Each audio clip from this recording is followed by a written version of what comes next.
Hi எல்லாருக்கும். என்னன்னா, ரொம்ப நாளாக கொஞ்சம் தனியாகவே இருக்கிறதுனால கொஞ்சம் மைண்டில் வந்து பழசெல்லாம் அப்படியே மெதுவாக ரீகால் பண்ணி கொஞ்சம் எனக்கு நானே ஆறுதல் சொல்லிகிட்டு இருக்கிற அந்த மாதிரி ஒரு ஸ்டேஜில் போயிட்டுருக்கு. ஸோ அந்த டைமில் அப்படி போயிட்டுருக்கிறப்போ பழைய பழைய நல்ல நினைவுகள்லாம் அப்படியே திரும்ப மைண்டில் ரிவைண்ட் ஆகிட்டே இருந்துச்சு. ஸோ எனக்கு அந்த ஃபோட்டோகிராஃபி பற்றி நான் ஆண்ட்ரூ டிசைன்ஸ் அப்படிங்கிற ஒரு பையன்கிட்ட ஒரு விஷயம் பேசிகிட்டு இருந்தேன். ஸோ அந்த ஒரு விஷயம் வந்து எனக்கு ஹிட் ஆகிட்டே இருந்துச்சு. நைட்டெல்லாம் தூக்கத்தில் வந்து அது ஓடிட்டே இருந்துச்சு. ஸோ அதை பற்றி கொஞ்சம் டிஸ்கஸ் பண்ணலாம் அப்படின்னு சொல்லிட்டு இந்த ஒரு வீடியோ அப்படி எடுக்கலாம்னு சொல்லிட்டு அப்படி ஒரு ஃப்ளோவில் வந்திருக்கேன். நோ ப்ரிப்பேர்டு அப்படி எதுவுமே இல்லை, ஜஸ்ட் அப்படி ஆன் த ஃப்ளோவில் பேசுகிறது தான். ஸோ கொஞ்சம் கொஞ்சம் அப்படி இருந்தால் மன்னிச்சுக்கோங்க. ஸோ அவங்கிட்ட நான் என்ன பேசிக்கிட்டு இருந்தேன் அப்படிங்கிற ஒரு விஷயத்த ஸ்ட்ரைட்டாக பாயிண்ட்க்கு வரேன். ஸோ ஃபோட்டோகிராஃபி அப்படிங்கும்போது இப்போ இந்த கேமரா பார்த்தீங்கன்னா Sony A7 Mark III. So இது ஒரு என்ட்ரி லெவல் அருமையான மிரர்லெஸ் கேமரா. இப்போ இதே மாதிரி நீங்களும் நாளைக்கு ஒரு கேமரா வாங்கலாம், நாளைக்கே நீங்களும் கூட ஃபோட்டோகிராஃபி ஆரம்பிக்கலாம். இப்படி எல்லாருமே ஃப்ளட் மாதிரி வந்துக்கிட்டே இருக்கலாம் எவ்வளோ பேர்னாலும். பட் என்கிட்ட ஒரு ஆர்ட் இருக்குது, நான் மனசில் ஒரு விஷயத்த உள்வாங்குறேன், அதை வந்து என்னால் மட்டும்தான் கொடுக்க முடியும் அப்படிங்கிற ஒரு நம்பிக்கையை நான் என் மனசுக்குள்ளே நான் வச்சுருக்க போய் தான் என்னோட ஆர்ட் வந்து என்னை விட நல்ல கேமரா வச்சுருக்கவங்களால கூட டெலிவரி பண்ண முடியாத நிலைமையிலையும் அது என்னால் ஈஸியாக டெலிவரி பண்ண முடியுது அப்படிங்கிறத நான் நம்புகிறேன். இது எப்படின்னா, நம்மளோட உள் மனசில் வந்து அந்த விஷயத்தை எந்த அளவுக்கு நம்ம உள்வாங்குறோமோ அந்த அளவுக்கு நம்மளால் அதை வந்து அவுட்கம்மாக வெளிக்கொண்டு வர முடியும். அதுக்கு அந்த ஃபோட்டோகிராஃபர் வந்து உள்வாங்குற தன்மை எப்படி அப்படிங்கிற ஒரு விஷயத்த நீங்கள் தெரிஞ்சுக்கணும். ஸோ இப்போ ஒன்றும் இல்லைங்க, என்னை விட சூப்பரான கேமரா வச்சுருக்கீங்க, என்னை விட லைட்டிங் நாலேஜ் நல்லா படிச்சிருக்கீங்க, நீங்கள் போயிட்டு கோர்ஸ் எல்லாம் எடுத்திருக்கீங்க, அதில் ரூல் ஆஃப் தேர்டில் இருந்து ஆஃப் சென்டரில் எப்படி வைக்கணும், நம்ம வந்து ஃப்ரேமை எப்படி டிசைன் பண்ணலாம் அப்படிங்கிற அளவுக்கு எல்லாமே நீங்கள் பண்ணியிருந்தா கூட நான் இப்படி வச்சு எடுக்கிற ஃப்ரேமை நீங்கள் இப்படி வச்சு எடுத்துட்டீங்கன்னாலே நீங்களும் நானும் வேறு வேறு ஆங்கிள் தான் கொடுக்க போகிறோம், நீங்களும் நானும் வேறு வேறு பெர்ஸ்பெக்டிவ் தான் கொடுக்க போகிறோம். ஸோ என்னோட பெர்ஸ்பெக்டிவில் இப்படி எடுக்கிறது நல்லா இருந்திருக்கலாம், இல்லை இப்படி எடுக்கிறது நல்லா இருந்திருக்கலாம். அது அந்த சிச்சுவேஷனை பொறுத்து, அந்த மூடை பொறுத்து. பட் நான் அதை எப்படி ஃபீல் பண்ணேங்கிறத பொறுத்து தான் என் கை வந்து இப்படி போகும். நான் இந்த இடத்து வழியோடி ஃபீல் பண்ணுறப்போ அது வந்து எனக்கு ப்ளசண்ட்டாக இருக்கும்னு நான் வந்து என் மனசுக்குள்ளே அதை நம்பினதுனால நான் இப்படி எடுக்கிறேன். பட் நீங்கள் வந்து ப்ராக்டிக்கலாக டெக்ஸ்ட் புக்கில் படிச்சுட்டு வந்தவங்க என்ன பண்ணியிருப்பீங்க, இப்படி ஸ்ட்ரைட்டாக லைன்ஸ் வந்து ஸ்ட்ரைட்டாக இருக்கணும், கிரிட் லைனில் வந்து கனெக்ட் பண்ணி இந்த இடத்துல ஃப்ரேம் வச்சா நல்லாயிருக்கும் அப்படின்னு சொல்லிட்டு நீங்கள் டெக்ஸ்ட் புக்கை பார்த்து படிச்சுட்டு வந்திருப்பீங்க. ஸோ நீங்கள் இப்படி வைப்பீங்க. உங்களோட பெர்ஸ்பெக்டிவ் டெக்ஸ்ட் புக்கு படி நல்லா இருந்திருக்கலாம், என்னோட பெர்ஸ்பெக்டிவ் வந்து ஏஸ்தட்டிக்காக நல்லா இருக்கலாம். ஸோ ரெண்டுமே மாறுபடியாகும். உங்களோடது வந்து டெக்ஸ்ட் புக்காக நேச்சராக இருக்கலாம், என்னோடது வந்து அந்த சோல், அந்த ஆத்மார்த்த ஒரு விஷயம், அதை வந்து நான் உள்வாங்கினதுனால நான் இப்படி எடுத்திருக்கலாம். இன்னும் உங்களுக்கு இன்னும் தெளிவாக சொல்கிறேன்.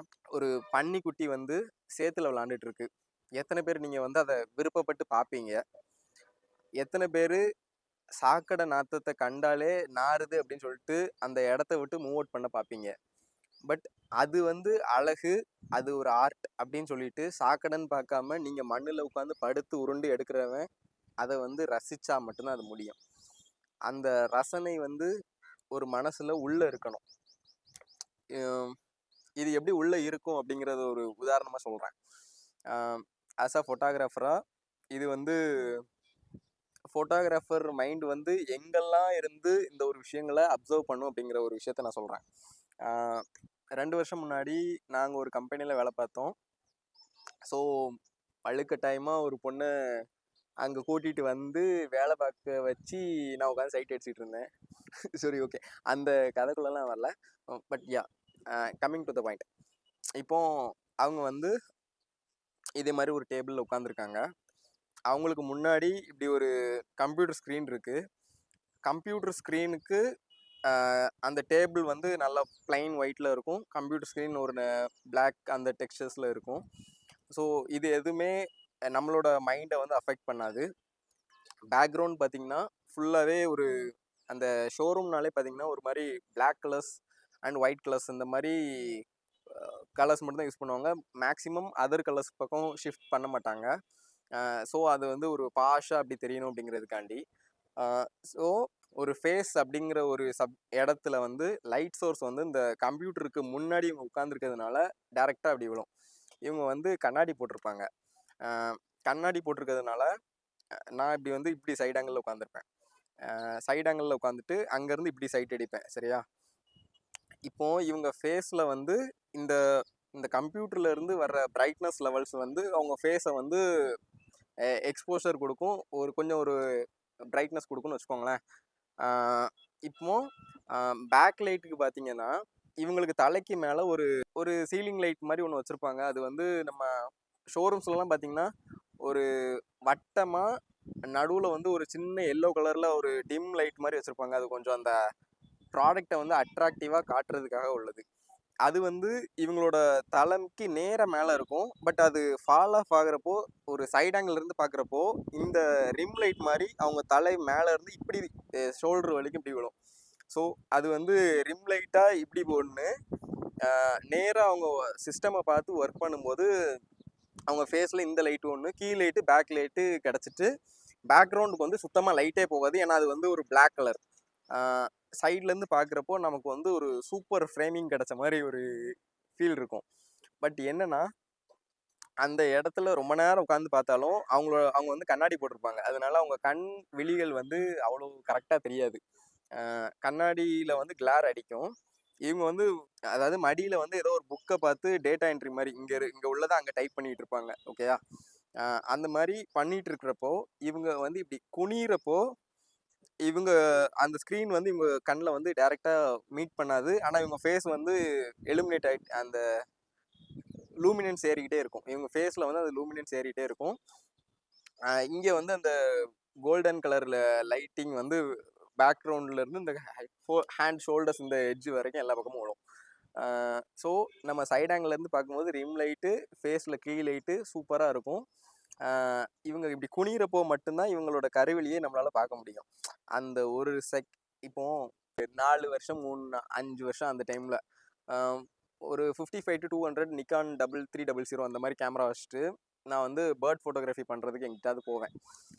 அந்த மாதிரி பண்ண போகும்போது அந்த பேர்டை வந்து அது ஃப்ளை பண்ணிகிட்டு இருக்கும்போது எடுத்துடலாம். அதை வந்து படுத்துருக்கும் போது உருண்டுருக்கும் போது எப்போவாச்சும் ஒரு டைம் எடுத்துட்டு அதை வந்து இப்படி உட்காந்து நான் ரீவைண்ட் பண்ணி பார்த்துட்டு கூட அது அழகாக இருக்கா இல்லையான்னு சொல்லிட்டு நான் ஃபீல் பண்ணலாம். பட் இவங்களை வந்து நான் ஃபோட்டோ எடுக்க முடியாது அந்த இடத்துல. அண்டு நான் ஃபோட்டோ எடுக்கிறதுக்கு பர்மிஷனும் கிடையாது. அந்த இடத்துல ஃபோட்டோ எடுக்கவும் கூடாது. ஓகேயா? ஸோ இது வந்து அந்த ஒரு செகண்ட் தான் இவங்க இப்போ குனிய போகிறாங்க. அந்த செகண்ட் வரைக்கும் நம்ம வெயிட் பண்ணி ஆகணும். அப்போ மட்டும்தான் அந்த கருவெளியை பார்க்க முடியும். அது வரைக்கும் நம்ம இப்படியே உட்காந்துட்டே இருக்கணும். திங்கிற மாதிரி இருக்கும் அப்படின்னு சொல்லி ஒரு வார்த்தை சொல்லுவாங்க. முழுங்குற மாதிரி பார்க்காத அப்படிங்கிற மாதிரி சொல்லுவாங்க. கிட்டத்தட்ட நான் அந்த மாதிரி தான் ரொம்ப நேரமாக சைட் அடிச்சுட்டு இருந்தேன். ஸோ இது ஏன் சொல்கிறேன்னா அந்த பொறுமையை வந்து அந்த இடத்துல நமக்கு கொடுக்கும். அவ்வளோ நேரம் நம்ம அவங்க கண் எப்போ கீழே வரும் அப்படின்னு சொல்லி இப்படி பார்த்துட்டே இருக்கணும். அவங்க ஃபேஸ் எப்போல்லாம் நாடாகுதோ இப்போ நாடாயிருமா ஆகாதா அப்படிங்கிறத கரெக்டாக அந்த நாடாகி அவங்க வந்து ஏதாவது ஒரு டெக்ஸ்ட்டு ஏதோ ஒன்று பார்த்துட்டு இருக்காங்க அப்படின்னா அவங்க கண் வந்து இப்படி மூவ் ஆகும்போது அது வந்து கிளியராக தெரியும். அது வரைக்கும் நம்ம வெயிட் பண்ணி அதை வந்து நம்ம பிரெயினில் வந்து சேவ் பண்ணி வச்சுக்கணும். வேற எங்கெங்க நம்ம சேவ் பண்ண முடியும்? ஸோ அதெல்லாம் ஒரு மெமரிஸ். அதை வந்து அந்த மாதிரி ரசித்து நம்மளால் அப்படி பார்க்க முடிஞ்சாதான் அந்த லைட்டிங்கை அப்சர்வ் பண்ணுறது ரெண்டாவது விஷயம். அந்த பொறுமையாக அந்த ஒரு விஷயத்த அப்படி வந்து ஃபீல் பண்ண முடியறது வந்து என்னோட கண்ணில் வந்து தான் அது வந்து அந்த அளவுக்கு அழகாக தெரியுது. ஸோ எல்லாரோட கண்ணிலையும் அவங்க வந்து அதே மாதிரி அழகாக தெரிவிங்களா அப்படின்னா கண்டிப்பாக கிடையாது. பட் அந்த ஃபோட்டோகிராஃபர் மைண்டை தாண்டி அவங்கள பிடிக்குது, அதனால நம்ம அப்படி சைட் அடிக்கோம்னாலும் அந்த ஃபோட்டோகிராஃபி சென்ஸோட நான் சைட் அடிச்சுட்டு இருந்தேன். இது ஒன்றா ட்ரெயினில் வந்து அந்த சீட்டில் ஓரத்தில் இப்படி உட்காந்துருக்காங்க. செம்ம க்ரௌடு. சரியா? இது வந்து பறக்கும் ரயில்னு சொல்லுவாங்க. வேளச்சேரியிலேருந்து சிந்தாரிப்பேட்டை வரைக்கும் போகிறதுக்குள்ள இவங்க நடுவில் எங்கேயோ ஏறினாங்க. இவங்க எல்லாருமே இந்த வாட் யூ கால் லாயருங்க. லாக்கு படிக்கிறவங்க அந்த அந்த கோட் ஷூட் ட்ரெஸ்ஸில் இருந்திருந்தாங்க. ஸோ வந்து இவங்க ட்ரெஸ் ஆல்ரெடி பிளாக் கலர். இப்போ நமக்கு ஒரு ஃப்ரேம்னு பார்க்குறப்போ அந்த ட்ரெயின் வந்து நல்லா இருட்டாக இருக்கும். ஏன்னா அன்னைக்கு லைட்ஸ்லாம் போடலை மோஸ்ட்லி. நல்ல இருட்டாக இருக்கும், நல்ல கச்ச கச்சன்னு கூட்டமாக இருக்குது. அப்போ நம்மளோட ஃப்ரேம் அப்படின்னு சொல்லிட்டு நான் ஒரு இடத்துல இருந்து சைட் அடிக்கேன். எப்படின்னா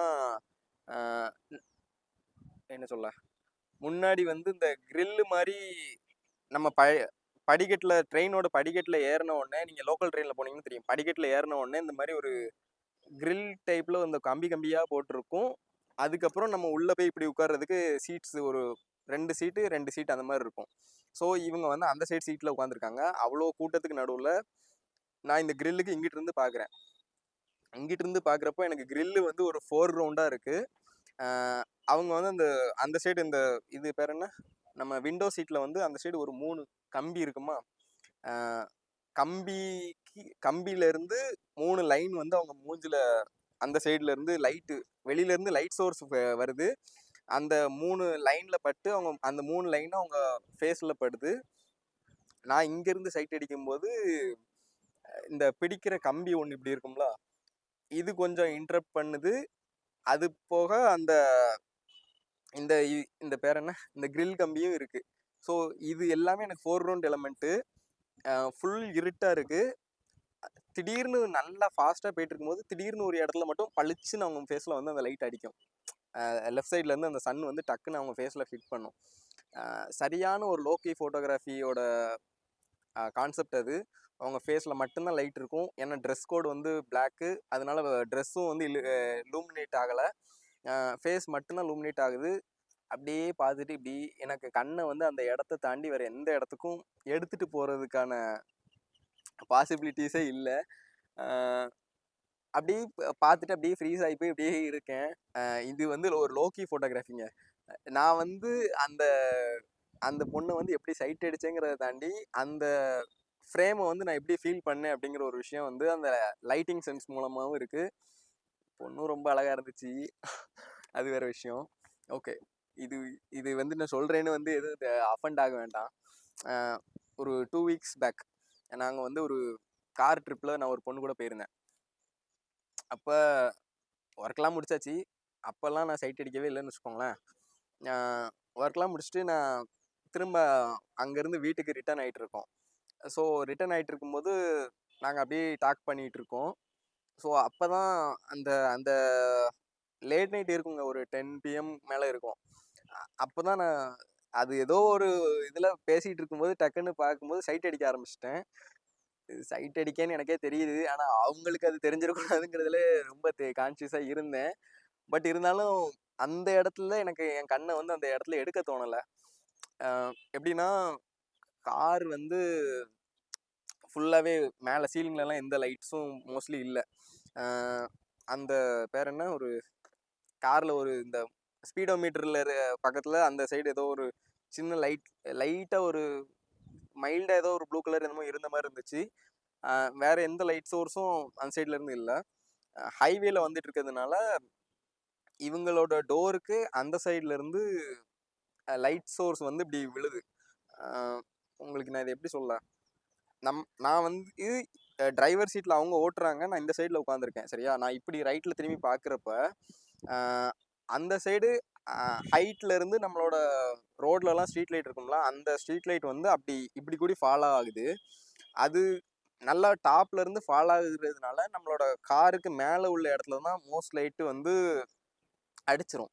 கீழே விழுற எல்லா லைட்டிங்குமே வந்து ஃபில் ஆகி வர்றது. இத்தனைக்கும் நம்ம அது பேர் என்ன, கண்ணாடி நம்ம ஏற்றி வச்சுருப்போம். ஸோ கண்ணாடி ஏற்றி வச்சுருக்கும் போது அங்கே உள்ள லைட்ஸும் பாதி அங்கேயே கட் ஆயிரும். அதையும் தாண்டி சில லைட் சோர்ஸ் வந்து அவங்க ஃபேஸில் வந்து இப்படி ஃபாலோ ஆகும்போது இந்த சைட்லேருந்து லைட் சோர்ஸ் எதுவுமே இல்லை. அதனால இது இங்கேருந்து வர லைட்ஸ் எல்லாமே நானும் இந்த சைடு உட்காந்துருக்கேன், வெளியே கண்ணாடி இங்கே நாம் க்ளோஸ் பண்ணியிருக்கோம். அதையும் தாண்டி ஒரு சில லைட்ஸ் வந்து ஸ்ட்ரீட் லைட் வந்து ரொம்ப க்ளோஸ்அப்பில் வர லைட் எல்லாமே அப்படியே ஃபாலோ ஆகுது. அது வந்து அவங்களோட ஸ்கின் டோன்ஸை வந்து எலிவேட் பண்ணலை. லைட்டாக எப்படின்னா இந்த ஃபுல் ஷேடோவாக இருக்கிற இடத்த வந்து லைட்டாக ஒரு சின்ன லைட்டை வச்சு லைட்டாக அப்படி க்ளோ பண்ணி விட்டால் எப்படி இருக்கும், அது மாதிரி இந்த சைடு போர்ஷன் எல்லாத்தையும் அவங்களுக்கு க்ளோ பண்ணுது. இந்த சைடு போர்ஷன் எல்லாமே அவங்களுக்கு அந்த சைடு உள்ள லைட்ஸ் வந்து கிட்ட இருக்கிறதுனால கொஞ்சம் ஹைலைட் பண்ணி கொடுக்கு. ஸோ எனக்கு வந்து அதை அப்படியே ரிம் லைட் மாதிரி அவங்க ஃபேஸ் இப்படி கொஞ்சம் தூரம் இந்த எப்படி சொல்லலாம், இந்த இடத்துல இருந்து இந்த இடத்துல மட்டும் இந்த நெக் ரீஜன் இவ்வளோ தூரத்துக்கு வரைக்கும் லைட் வருது. இந்த இடத்துல இவங்க முடி வந்து கொஞ்சம் இந்த மாதிரி இப்படி இப்படி இப்படி விழுந்துட்டு இருக்குமா, அந்த இடத்துல முடியில கொஞ்சம் கொஞ்சம் லைட்டிங் வந்து அப்படி பட்டுட்டு பட்டுட்டு போகுது. அந்த ரிம் லைட்டை அப்படியே பார்த்துட்டே இருக்கேன். ரிம் லைட்டை பார்க்கணும் இல்லை அவங்கள பார்க்கணும் அதெல்லாம் வேற ரெண்டாவது விஷயம். அதுக்குள்ள நான் வரல. பட் ஜஸ்ட் நான் எப்படி சைட் அடிக்கிறேங்கிறத தாண்டி அந்த லைட் சோர்ஸை அப்சர்வ் பண்ணும்போதே ஒரு ஃபோட்டோகிராஃபராக அப்படி ஃப்ரீஸ் ஆகுறேன். ஸோ இந்த மாதிரி இடங்கள்ல வந்து நான் அந்த லைட்ஸை வந்து எப்படி ஃபீல் பண்ணுறேனோ அதை வந்து என்னோட ஒர்க்கில் வந்து நான் அப்படியே ரெப்ளிகேட் பண்ணுவேன். ஏன்னா என் மனசுக்குள்ள அந்த காதல் இருக்கிறதுனால அந்த காதலோட வெளிப்பாடு தான் அந்த இதுவும் ஒரு ஆர்ட், இதுவும் ஒரு காதல். இந்த இது வந்து நான் ஆர்ட் அப்படிங்கிறதுனால எல்லா நேரமும் நான் நல்லா எடுக்க முடியாது. இங்கேருந்து ஒரு பாவனாசனில் அந்த கலியடைக்குறிச்சி அந்த அந்த ஏரியாக்குள்ளே எப்படினாலும் இங்கேருந்து போகிறதுக்கு ஒரு 1/2 மணி நேரத்துக்குள்ளேயாவது ரஷ் பண்ணி ஓட்டிடலாம் அப்படின்னு சொல்லி ஒரு நம்பிக்கை இருந்துச்சு. பட் இருந்தாலும் லேட் ஆகிட்டு அப்படிங்கிறது தெரிஞ்சிச்சு. அடிச்சு பிறண்டு ஓடி போய் அவர் 6:30க்கு போய் சேர்ந்துட்டேன். ஒரு 1/2 மணி நேரம் லேட்டு அப்படின்னு சொல்லிட்டு. போய் பார்த்தா சாரி ப்ரோ அப்படின்னு சொல்லிட்டு கஸ்டமர் சொல்கிறாங்க. சாரி ப்ரோ, நாங்கள் தான் அவசரப்பட்டு உங்களை ரஷ் பண்ணிட்டோம்னு நினைக்கிறேன். ஃபங்க்ஷன் எனக்கு தெரிஞ்சு 8 மணி தான், ஒன்றும் பிரச்சனை இல்லை, ரொம்ப சீக்கிரமாக வந்துட்டீங்கன்னு நினைக்கிறேன், நீங்கள் ரொம்ப அவசரமாக வந்திருப்பீங்க, வீட்டுக்கு வாங்க அப்படின்னு சொல்லிட்டு உள்ளே கூப்பிட்டு போன கையோட இங்கே வாஷ்ரூம் இருக்குது, இங்கே நீங்கள் படுத்து தூங்கிக்கலாம் அப்படின்னு சொல்லிட்டு தே விஷ் என்னன்னா நான் படுத்து தூங்கணும், உங்களுக்கு எதுவும் வாஷ்ரூம் தேவைப்பட்டுச்சுன்னா அங்கே யூஸ் பண்ணிக்கோங்க அப்படிங்கிறத வந்து ஒரு ஏன்னா ஒரு 30 கிலோமீட்டரோ 20 கிலோமீட்டர் தான் ட்ராவல் பண்ணியிருக்கேன். பட் இருந்தாலும் நீங்கள் ட்ராவல் பண்ணி வந்திருப்பீங்க, ரொம்ப டயர்டாக இருப்பீங்க, யூ கேன் யூஸ் இட் அப்படின்னு சொல்லிட்டு அவங்க ஏன்னா எனக்கு எந்த கிளைண்ட்டுமே அப்படி பண்ணதில்லை. அந்த கிளைண்ட் எனக்கு ஃபஸ்ட் டைம் அப்படி பண்ணதுலேருந்து எனக்கு எனக்கு இப்படிலாம் ஒரு கிளைண்ட் வந்து எனக்கு ஓன் கிளைண்ட்டாக அமையலையே அப்படின்னு சொல்லிட்டு நானே ஃபீல் பண்ண ஒரு விஷயம் அதெல்லாம். நம்ம அவ்வளோ தூரம் ட்ராவல் பண்ணி வரோம், தண்ணி குடிக்க கூட நேரம் இருக்காது சில இடத்துல ஃபோட்டோகிராஃபி பண்ணும்போது. சில இடத்துல நம்மலாம் ரெஸ்ட் ரூமே போக முடியாமல் காலிலேருந்து ராத்திரி வரைக்கும் நின்ன இடத்துல நின்று சாவணும், அந்த மாதிரிலாம் இருக்கும். பட் இவங்க வந்த உடனே அந்த ஒரு உபசரிப்பு அப்படிங்கிற ஒரு விஷயம் எனக்கு நல்ல விதமாக நடந்துட்டு அப்படின்னதுமே அவங்களுக்காண்டி உயிரை கொடுத்தாது எடுத்துடணும் அப்படிங்கிற ஒரு ஒரு மைண்ட் செட்டு. அந்த மைண்ட் செட் வந்ததுனாலேயோ என்னவோ அந்த ஃபோட்டோஸில் வந்து அவங்க இத்தனைக்கும் சொல்லிட்டாங்க, அது ஒரு 60ஆம் கல்யாணம். எங்கள் அப்பாவுக்குலாம் ஃபோட்டோகிராஃபர் சொன்னதே தெரியாது, ஃபோட்டோகிராஃபி பண்ணுறதே எங்கள் அப்பாவுக்கு பிடிக்காது, நீங்கள் வந்து தெரியாமல் கேண்டிட் மாதிரி எல்லாத்தையும் எடுத்துருங்க, நிற்க வச்சு பார்க்க வச்சுலாம் எதுவுமே சொல்லிடாதீங்க, அவங்களுக்கு இன்ஸ்ட்ரக்ஷன் சொல்கிறதே பிடிக்காது, அவங்க பாட்டு ஃபங்க்ஷன் பண்ணிக்கிட்டே இருக்கட்டும், நீங்கள் சைட்லேருந்து எடுத்துக்கிட்டே இருந்துருங்க அப்படிங்கிறது தான் அவங்க வந்து ஸ்டார்டிங்லேருந்து இப்போ லாங்காக சொல்லிகிட்டே இருந்தாங்க. பட் லைட்டிங்கே இல்லை, பரவாயில்ல, ஃப்ளாஷ் நீங்கள் போடவே போடாதீங்க, கேமராவில் என்ன பண்ண முடியுமோ அதை மட்டும் பண்ணி கொடுங்க அப்படின்னாங்க. ஐஎஸ்ஓவை பூஸ்ட் பண்ணி அப்படி இப்படின்னு உருண்டு பிறண்டு ஆங்கிள் அது இதுன்னு வச்சு என்னெல்லாமோ பண்ணி சூப்பராக எடுத்தேன். எனக்கு அந்த ஒர்க்கு வந்து ரொம்ப பிடிச்சிருந்துச்சி. நம்மளை வந்து இந்த லிமிட்டேஷன் எல்லாமே கட் பண்ணிட்டாங்க, நமக்கு இவ்வளோதான் அப்படிங்கிறத ஒரு இதையும் நெருக்கடியும் கொடுத்துட்டாங்க. இருந்தாலும் அதையும் தாண்டி நம்மளால பெஸ்ட்டை வந்து அந்த இடத்துல கொடுத்தப்போ அது ஒரு பெஸ்ட் மெமரி. அதையும் தாண்டி அந்த ஃபங்க்ஷனில் வந்து ஒரு மொய் கவர் மாதிரி வச்சு ஃபோட்டோகிராஃபருக்கு ஒரு 100 ரூபா கையில் கொடுத்தாங்க. அந்த 100 ரூபா இன்ன வரைக்கும் என் பேக்கில் வச்சுருக்கேன்னு நினைக்கிறேன் பத்திரமா. அதை யூஸ் பண்ணவே கூடாது, அது வந்து ஒரு பெஸ்ட்டான மெமரி, அது எத்தனை கிளைண்ட் எனக்கு தருவாங்கன்னு தெரியாது, பட் ஒரு உபசரிப்பு அப்படிங்கிற ஒரு விஷயத்தினாலேயே அந்த அந்த காசை வந்து கடைசி வரைக்கும் பத்திரமா வச்சுருக்கேன். இந்த ப்ரொமோஷன் ஷூட்ஸ் நான் கொஞ்சம் இப்போ வீடியோ எடிட் பண்ணிகிட்ருக்கேன். ஸோ ப்ரொமோஷன் ஷூட்டில் இப்போ ஒரு பொண்ணு கூட ஒர்க் பண்ணிகிட்ருக்கேன். இவங்க எப்படின்னா போன உடனே நமக்கு வந்து நம்மளே இங்கே உங்களுக்கு தெரியாத ஒன்றும் இல்லை, காலங்காத்தால நம்ம கரெக்டான டைம்லலாம் தூங்கி எந்திரிக்கிறது கிடையாது, நம்ம வந்து லேட் நைட் தூங்குற ஆட்களா, அதனால காலைல ரொம்ப லேட்டாக எந்திரிக்கிறோம். ஸோ ரொம்ப லேட்டாக எந்திரிச்சு நம்ம புறப்பட்டு அந்த ஷூட்டுக்கு போகிறதுக்கே கரெக்டாக இருக்கா. நம்ம மார்னிங் பிரேக்ஃபாஸ்ட்டு ஆஃப்டர்நூன் லன்ச் எல்லாத்தையும் ஸ்கிப் பண்ணிட்டு போகிற ஆளுக்க. போன உடனே ஒரு மாதிரி டயர்ட்லேயே நம்ம போய் ஃபோட்டோ எடுத்துகிட்டு அப்படியே பண்ணிவிட்டு அதுக்கப்புறம் இந்த ஈவினிங் டைமில் தான் அதுக்கப்புறம் சாப்பாடே ஃபஸ்ட்டு ஆகாரம் ஒழுங்காக உள்ளே போவோம். பட் இவங்க என்ன நினைக்கிறாங்கன்னு தெரியல. இது வந்து அவங்க எதர்ச்சியாக பண்ணது தான். வந்த உடனே நம்மளை வந்து சாப்பிட வச்சிடுறது, நம்மக்கிட்ட ஒரு ஒரு என்விரான்மெண்ட் அவங்க நமக்கு கொடுக்குறாங்க. எப்படின்னா அந்த ஒரு போனோமா எடுத்தோமா அந்த மாதிரி ஒரு ஒர்க் ப்ரெஷரில் அந்த மாதிரி ஸ்டார்ட் பண்ணுறதே கிடையாது. அவங்க ஒரு என்விரான்மெண்ட் ஜாலியாக இரு அப்படி ஒரு மைண்டை ஒரு ஃப்ரீ மைண்ட் ரிலாக்ஸ் மைண்ட் ஆகுது. எடுத்த உடனே ஒர்க்கில் போய் இருக்கும்போது நான் இப்போ வீட்டில் ஒரு சண்டை போட்டு ஒரு டென்ஷனில் அப்படியே கிளம்பி போகிறேன்னு வச்சுக்கோங்களேன். இந்த டென்ஷனோட போய் அந்த ஒர்க்கை பண்ணுறப்போ என்னோட ஆர்ட் வந்து ஒழுங்காகவே நான் பண்ண மாட்டேன். ஏன்னா என் மனசில் வந்து அந்த பாரம் இப்போ முந்தின நாள் இப்போ எனக்கு ஒரு லவ் ஃபெயிலியர் நடந்திருக்குன்னு வச்சுக்கோங்களேன். அந்த ஒரு ஏக்கம், அந்த ஒரு மண்டைக்குள்ள ஒரு ஒரு மூளை கசப்பு, இந்த தன்மையெல்லாம் என்னோட ஃபோட்டோகிராஃபியில் வந்து அப்படியே அஃபெக்ட் பண்ணும். ஏன்னா நான் என் ஒர்க்கை நான் பார்த்துருக்கேன். இப்போ நம்ம டென்ஷனில் போய் பண்ணாலோ இந்த கிளைண்ட் வந்து ஆச்சு ஊச்சுன்னு கத்துனதுக்கப்புறம் அந்த பிக்சர்ஸ் எப்படி வருது, இது எல்லாமே நான் நோட் பண்ணியிருக்கேன்.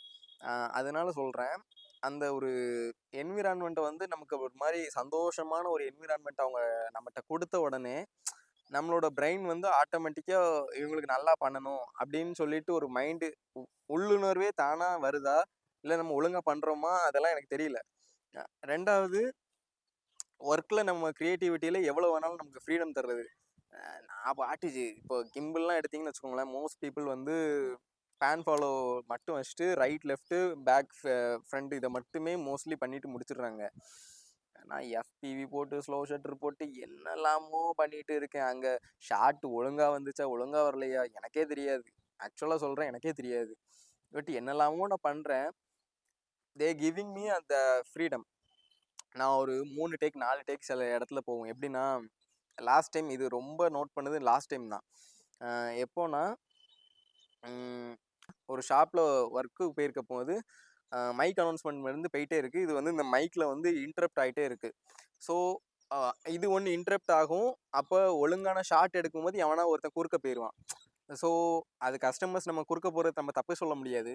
பட் நம்மளோட ஷாட்டில் வந்து இன்னொரு பர்சன் வந்து இன்டரப்ட் ஆன வீடியோவை பார்க்குறப்போ டக்குன்னு இவ்வளோ நேரம் நீங்கள் பேசிகிட்டு இருந்தது கவனிச்சு அவங்க டக்குன்னு பின்னாடி ஒருத்தவங்க போன உடனே அவங்கள கவனிக்க ஆரம்பிச்சிருவாங்க. ஸோ அந்த மைண்ட் ஷிஃப்ட் ஆயிடக்கூடாதுங்கிறதுனால அந்த வீடியோவில் வந்து நம்ம கொஞ்சம் கான்ஷியஸாக இருப்போம்.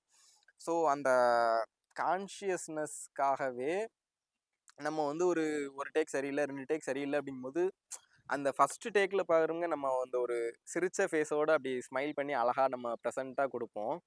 பட் அந்த 2வது டேக் 3வது டேக் போன உடனே நமக்கே ஒரு சோர்வு வந்துடும். எப்படா அந்த டேக்கை முடிச்சுட்டு அடுத்த டேக் போகலாம்.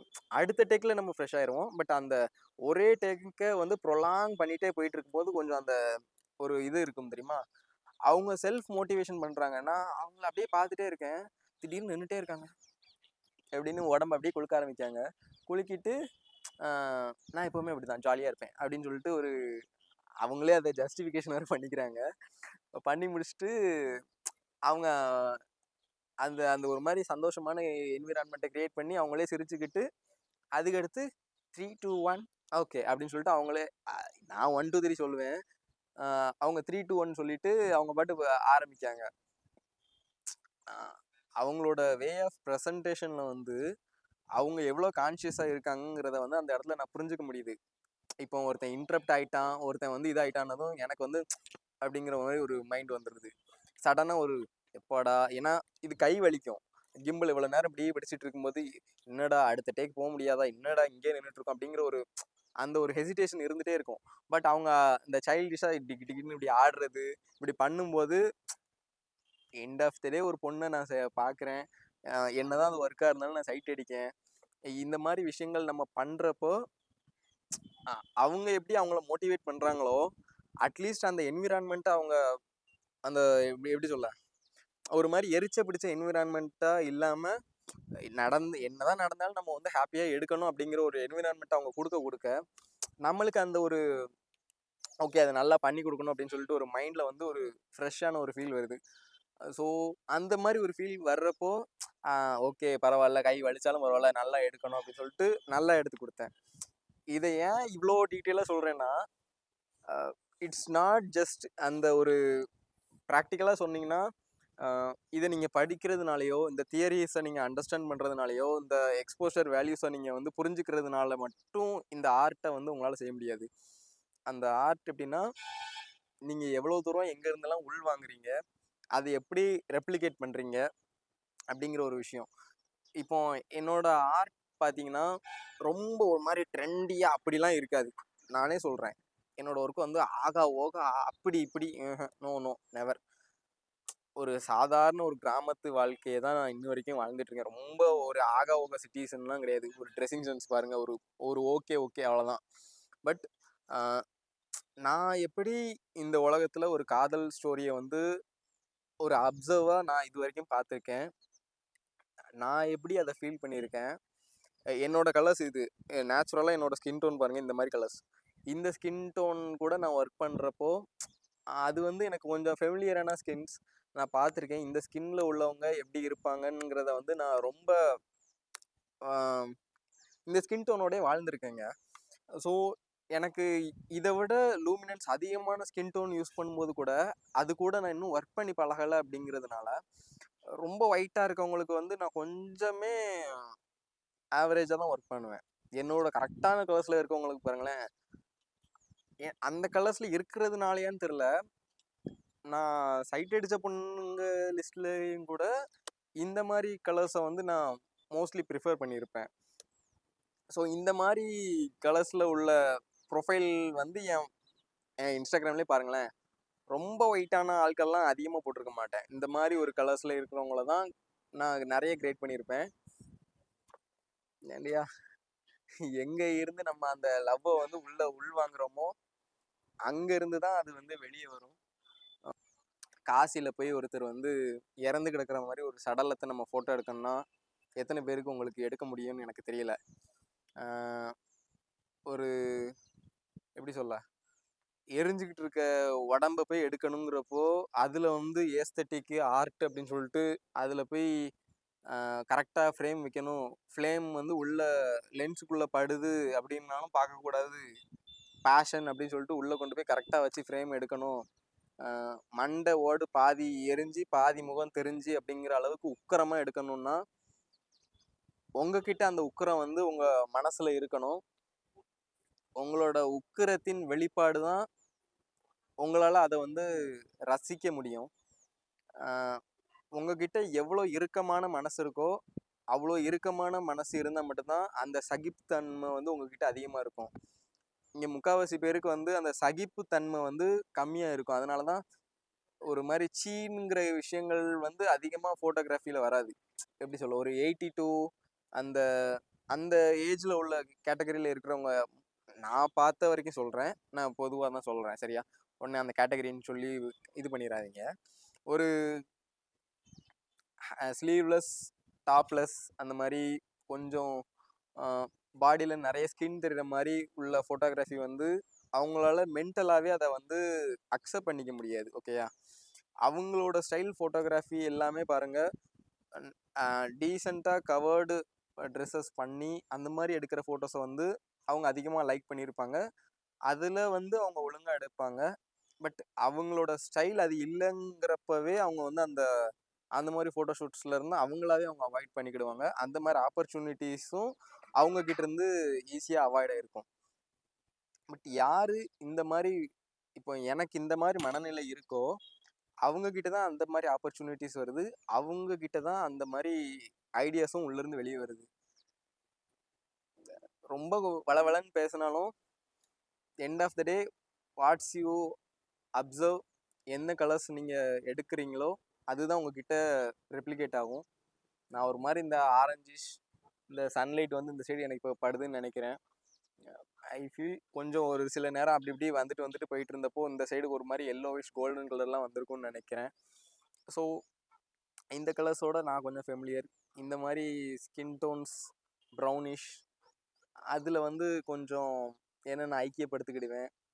அதில் உள்ள ஒரு லவ் ஸ்டோரியை அழகாக எலிமினேட் பண்ணி காட்டுறேன். That's my love story. Love ஸ்டோரின்னு சொல்கிறத விட இந்த ஆர்ட்டுக்கு வந்து நான் கொடுத்த ஸ்டோரி. மேபி இந்த கலர் சயின்ஸ்லேருந்து வேறு கலர் சயின்ஸ் நான் ஷிஃப்ட் ஆனால் அது ஷிஃப்ட் ஆகுறதுக்கு நான் அந்த மாதிரி கல்ச்சர் பீப்புளோட ஒர்க் பண்ணால் மட்டும்தான் அது எனக்கு வரும். அன்டில் தென் நான் இந்த இடத்துல முடிச்சுக்கலான்னு நினைக்கிறேன். ரொம்ப வளவலன்னு போயிட்டு. ஓகே, பாய்.